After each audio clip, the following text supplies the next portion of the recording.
Mas eu quero te dizer, Deus é que tem a última palavra. Em vez de só ficar dizendo para Deus como as coisas devem ser, eu e você precisamos aprender a ouvir. Então o próprio Deus fala para o Pedro, cala a sua boca e ouça o que Jesus tem a dizer. Quantos de nós falamos para Deus em oração tudo que nós sonhamos, planejamos, desejamos dele para o nosso ministério, mas não ouvimos? Gente, me ouçam.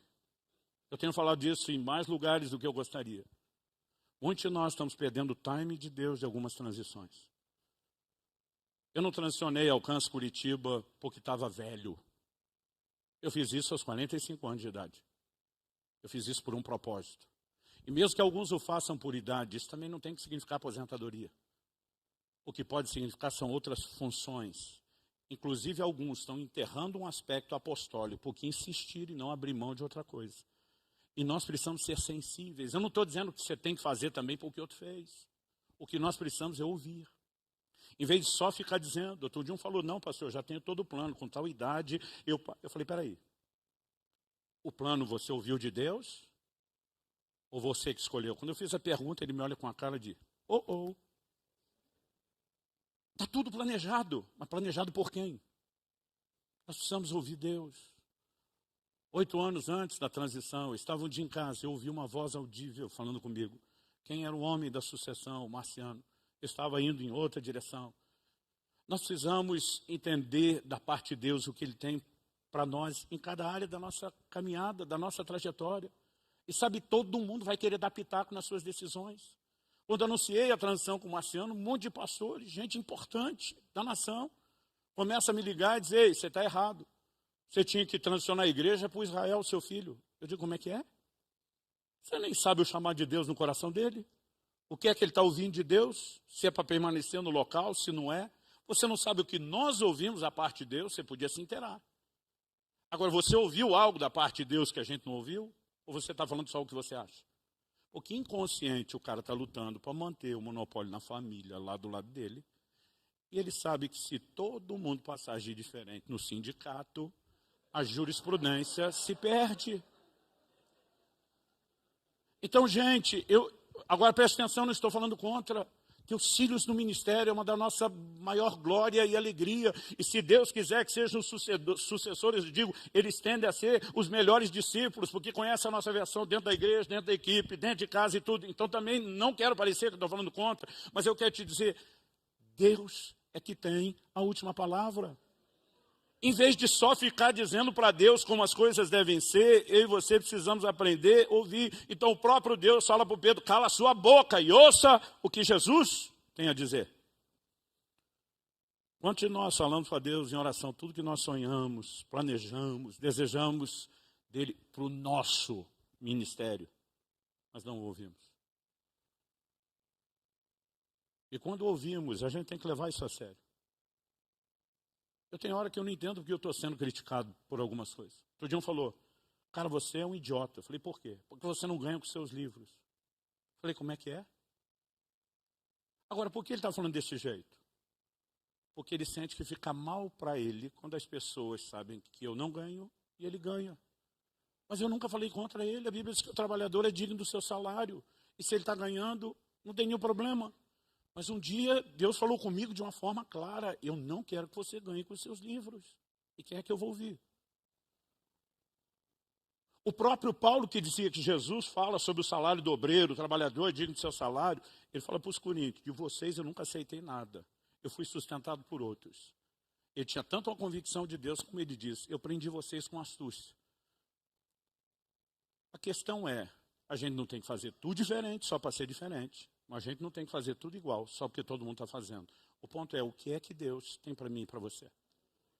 A maioria de nós falha. Outro dia alguém falou, pastor, o senhor pode dar uma definição de sucesso? Olha, eu não sei onde eu li, não sei onde eu ouvi, deve ter vindo de algum lugar, porque eu não acho que eu criei isso, mas não sei como dar fonte. Mas sucesso para mim é o cumprimento do propósito. Então só tem um jeito de eu entender sucesso, é entender qual é o propósito. E o propósito tem que ser discernido, tem que ser ouvido, tem que ser recebido. Deus disse para Moisés, cuida de fazer, conforme o modelo que te foi mostrado no monte. Êxodo 25, 40. Outro dia alguém me falou, mas e se não te foi mostrado nada? Eu falei, significa que você não está gastando tempo no monte. Porque Deus tem um projeto. E esse projeto, ele quer oferecer de forma personalizada. Paulo, diante de Agripa, ele diz em Atos 26, 19, eu não fui desobediente à visão celestial. Eu e você precisamos entender de Deus a visão e obedecer à visão. E aí eu recebo chamadas telefônicas, abordagens pessoais de pastores, muitos são queridos, são amigos, todo o Brasil. Cara, nós queremos juntar com você, nós podemos ser uma denominação, você pode mover um negócio forte. Eu digo, pois é, a ideia é boa, mas Deus nunca falou nada sobre isso. E quando eu e você nos aventuramos naquilo que Ele não falou, pode dar uma encrenca. Só que alguns estão só procurando oportunidades. E o problema de quem é guiado por oportunidade é quando a oportunidade bagunça, ele perde completamente sua convicção. E você precisa ser guiado por propósitos, e não por oportunidades. Com o propósito certo, você vai rejeitar as oportunidades erradas, mas às vezes, diante de oportunidades erradas, você pode se perder no propósito. Então nós precisamos entender que ser profético não é só dar uma palavra de encorajamento para um ou para outro, mas é entender o que é que Deus tem para cada um de nós. Qual é o plano, qual é o propósito que Ele tem para mim e para você. O ocorrido no jardim do Getsêmani chama a minha atenção. As pessoas normalmente me perguntam muito, pastor, o que o senhor acha que quer dizer a frase de Jesus? Passa de mim esse cálice, se possível. Eu digo, olha, o cálice, na linguagem do ensino do próprio Jesus, fala de sofrimento. Aí um dia eu falei que Jesus estava orando para escapar da morte. Um cara me chamou de herege. Ele veio para morrer, como é que se diz? Eu falei, meu amigo, Hebreus, capítulo 5, de 7 a 9. Nós temos uma releitura em Hebreus, que é tanto escritura quanto o Evangelho de Mateus, que nos fala o que aconteceu lá. O texto diz assim, ele, Jesus, nos dias da sua carne, tendo oferecido com forte clamor e lágrimas, orações e súplicas a quem o podia livrar da morte. Livrar da morte. Foi ouvido por causa da sua reverência. Embora fosse filho, aprendeu a obediência pelas coisas que sofreu. E tendo sido aperfeiçoado, tornou-se o autor da salvação eterna para todos os que lhe obedecem. O foco da oração era escapar da morte.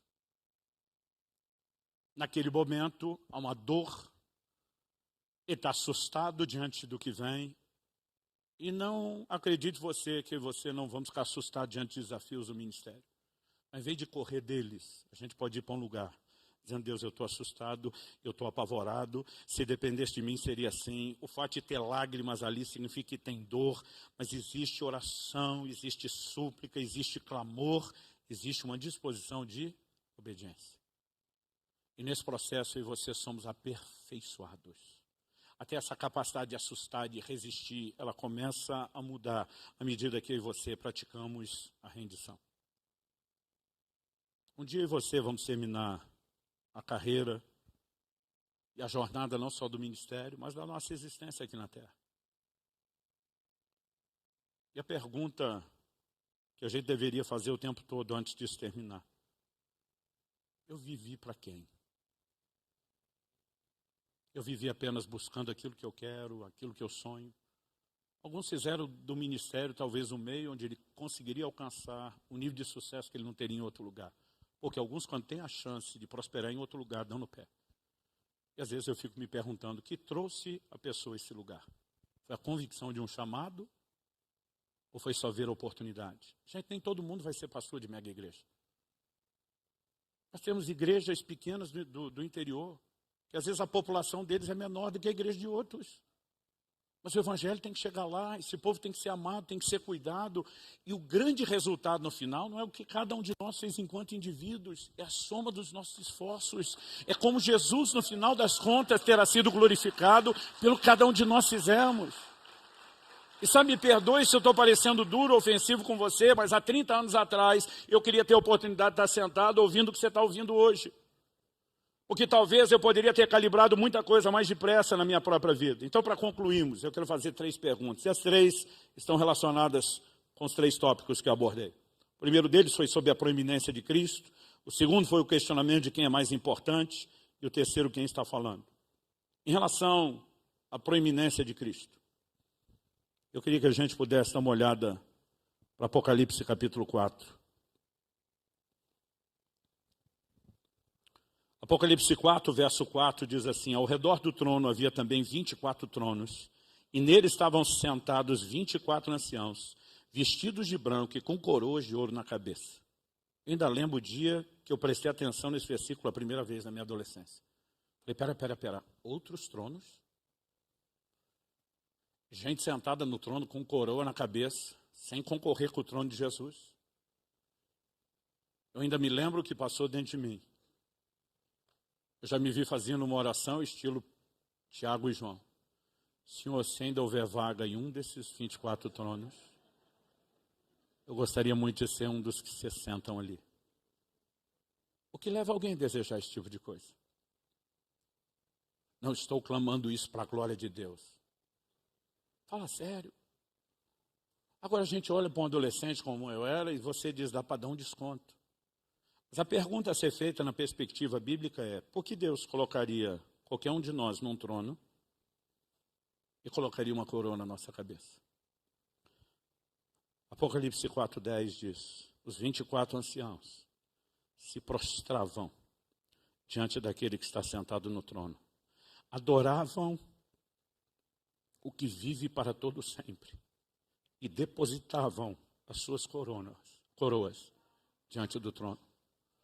A única razão para ele dar a mim e a você um trono e uma coroa é se ele encontrar em nós a disposição de rapidinho descer de lá, ir para os nossos joelhos e cara no chão, colocar a coroa aos pés dele.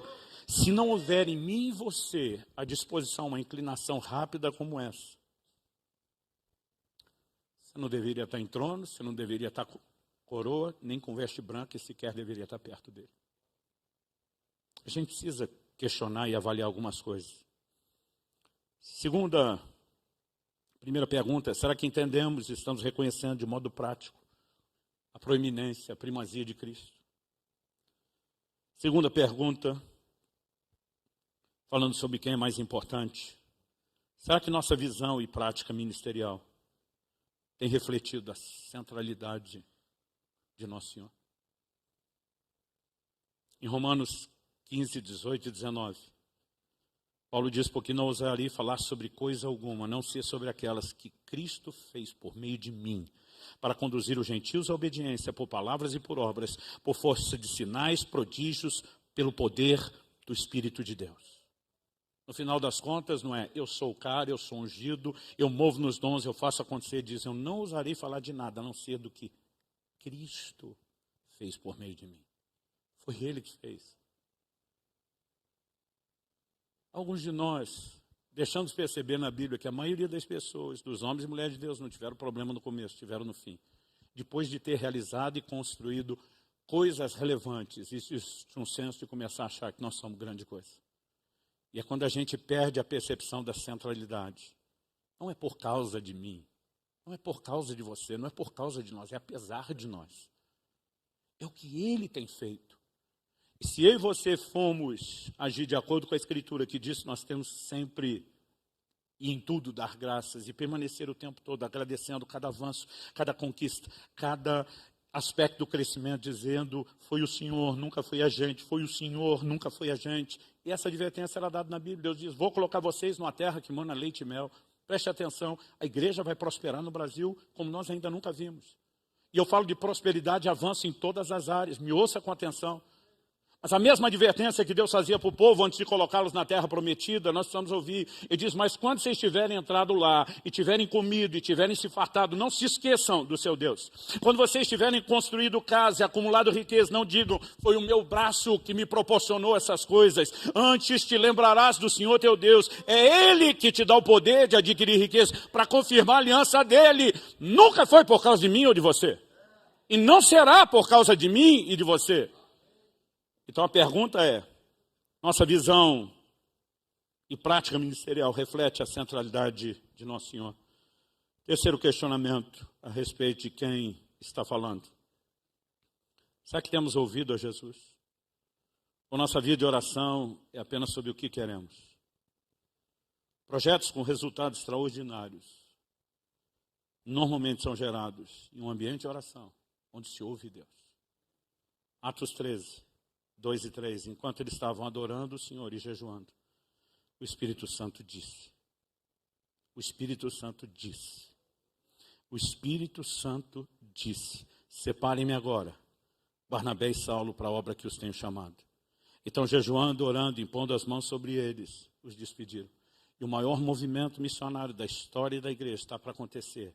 Porque as pessoas não estão dizendo: Senhor, nós queremos ser missionários que sejam reconhecidos em toda a história da igreja.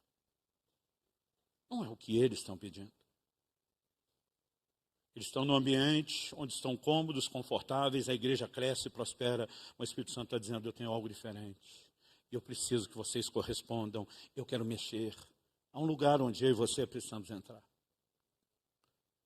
Mas eu tenho percebido que a capacidade de ouvi-lo, ela estará muito, muito mais afinada quando nós resolvemos a questão da centralidade no coração.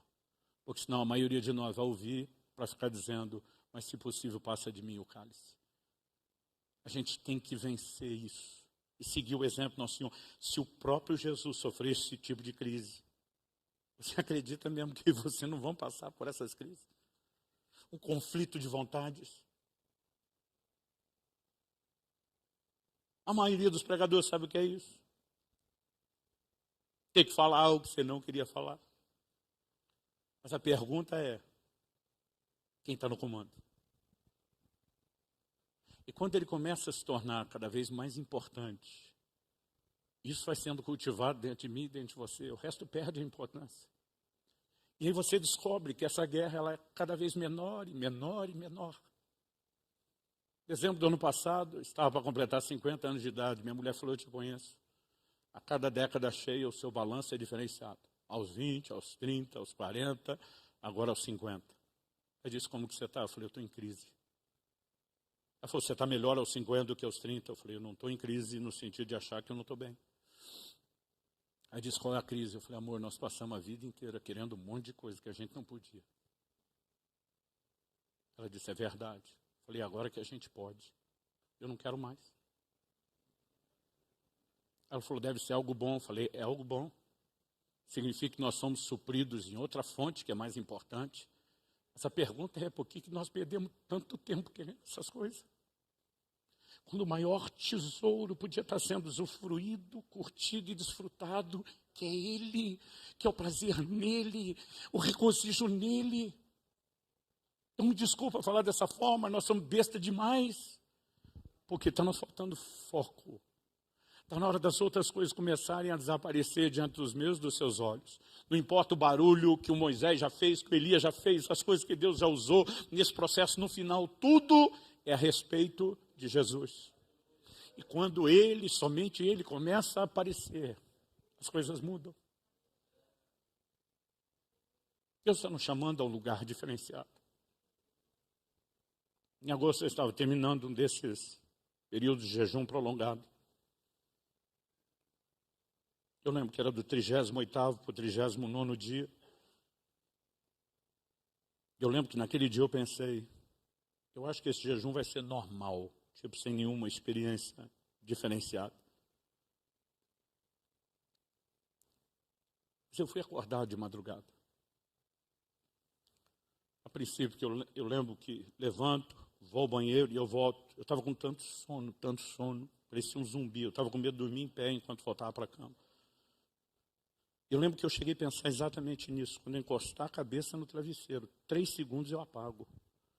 Eu estava feliz porque nada ia atrapalhar o meu sono, mas quando eu encostei a cabeça no travesseiro, um sussurro dentro de mim. Poderia ser